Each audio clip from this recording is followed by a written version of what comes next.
here we are with Alicia Coleman's Halloween picks. So today, I was thinking October is the month for watching spooky flicks. Obviously, I'm going to myself try and watch one every day of this month. So what are some of your favorite movies? I thought of maybe a handful off the top of my head that I should mention before you get into yours. So the Halloween series, obviously, that's a given. I don't even know how many there are now, but I do know there's one coming up this month as well, which is great. Halloween Kills, I believe it's called, and I've heard there are a lot of death scenes happening in that one, so that should be pretty exciting to look forward to.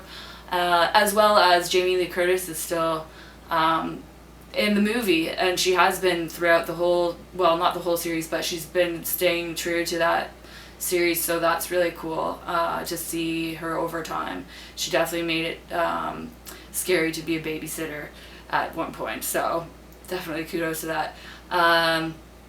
What else? So The Exorcist is definitely a classic. Going back, that was a movie that scared me as a kid a lot. Seems kind of realistic.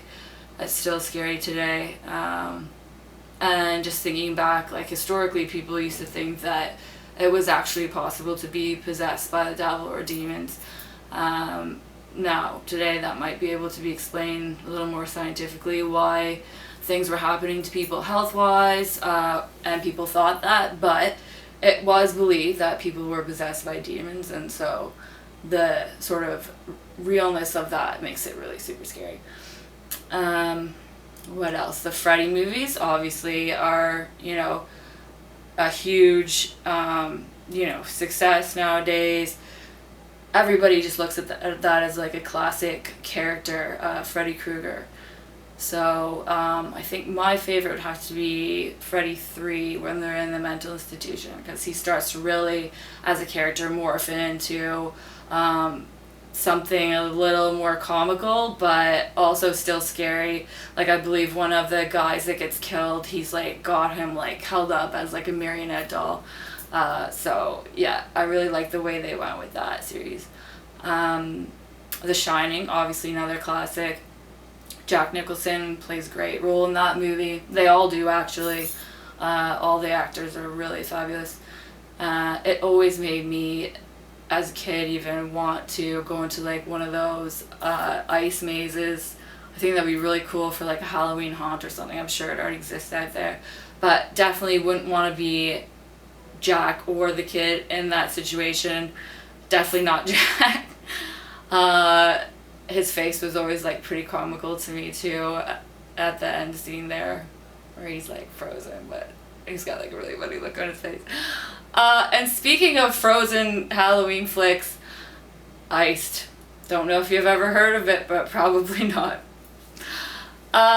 This is a movie I stumbled upon not too long ago, and I just thought it was a really funny concept because it's about these kids. Well, it's like your typical slasher flick sort of story where these kids go on like a ski vacation, and the slasher thing sort of happens all at the ski lodge and whatnot, but some really funny classic characters like the cokehead guy who like flies off the handle all the time. The acting is fucking absolutely atrocious. The plot goes basically nowhere, but there is a scene, which I'm just going to give it away now because you probably won't even watch it, where the killer pops out of a snowman, so I think that's what lured me in the first place. Pretty hilarious. If you feel like something brainless and kind of winter themed, but also Halloween themed to watch. Well, it's not Halloween themed, but for Halloween, Iced. I'd highly recommend it, or don't recommend it to your friends. So yeah, those are just some movies off the top of my head. We could go deeper and deeper though, because there's so many great movies out there. Those are kind of more just like the ones on the forefront that people know about and would probably want to watch around this time of year. But if you have one for every day of the month, then you can get to some real deep fucking weird obscure films that then there's plenty of them. So yeah, what are some of your favorite picks and what are you getting into for the spooky holiday season? Okay, let's hear it.